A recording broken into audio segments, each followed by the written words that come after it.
I did finally see the fucking UFC 202. Holy shit, was that worth the money?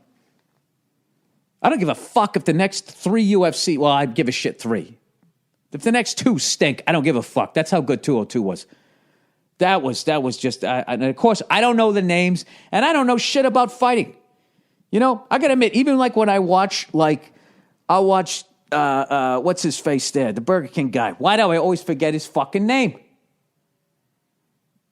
Conor McGregor. There you go. Like when he's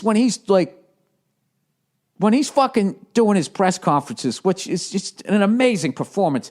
I don't even know what the fuck he's talking about, okay? I don't know what a fucking triangle is, you know, underhooks. I don't know what any of that shit is. It's the baddest fucking job you could possibly have. What do you do for a living? I fucking kick somebody's fucking ass. Fucking walking in there like it's the 1800s, bare-chested, just walking in and beating the fuck out of it. It's the greatest thing ever. But I got to admit, when they get all technical, I don't know what the fuck they're talking about, you know? So when no matter what he's saying, I don't hear what he's saying because I don't know anything about fighting. You know what I mean? So all I hear is, I got a fucking shiny suit. That's all I hear. That's all when he talks. I don't give a fuck what he's saying. That's all. I got a fucking shiny suit. I got a pair of shoes to match it. I got a whole fucking closet full of fucking shiny suits. And a fucking pair of shoes to match all of them. I'll put my fucking shiny shoes up on the fucking table, right? That's all I hear. You're gonna do nothing. He's screaming and yelling and shit, throwing water bottles. It's fucking tremendous. No idea what they're talking about.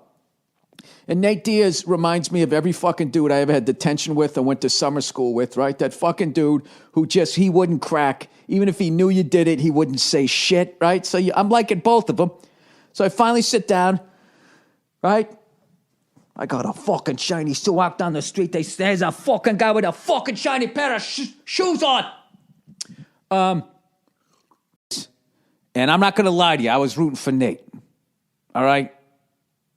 I like Nate. You know what I mean? But I also knew when he went in there that there was the only fucking way he was going to win that fight was if he knocked him out, TKO, got him to tap, or choked him out. That's the only fucking way. Because at the end of the day, it's a fucking business. It's a fucking business. Okay?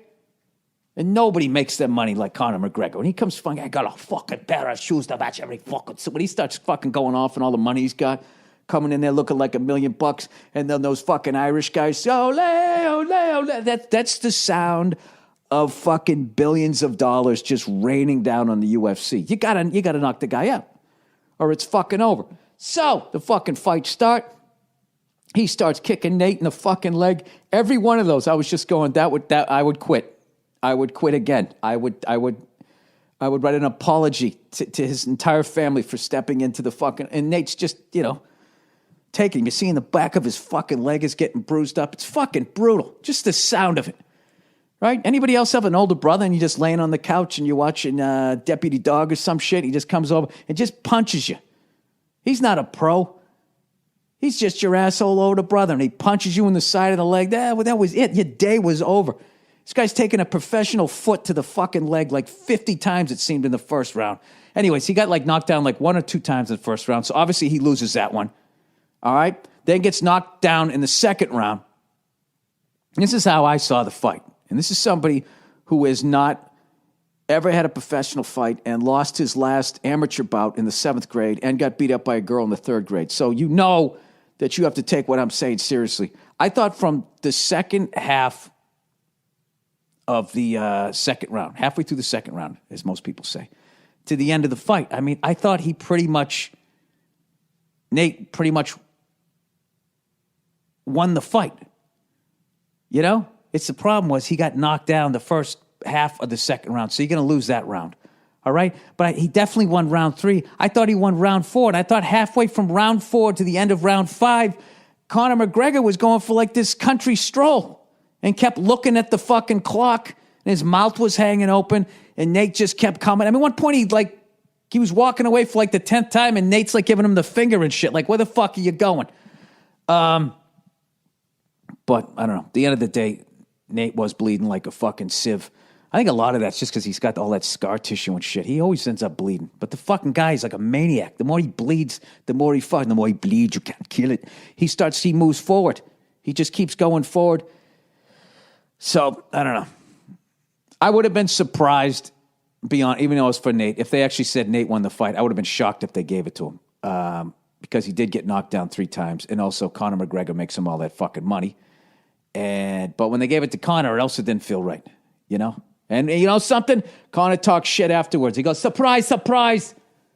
The fucking king is back or some shit. It's like, now.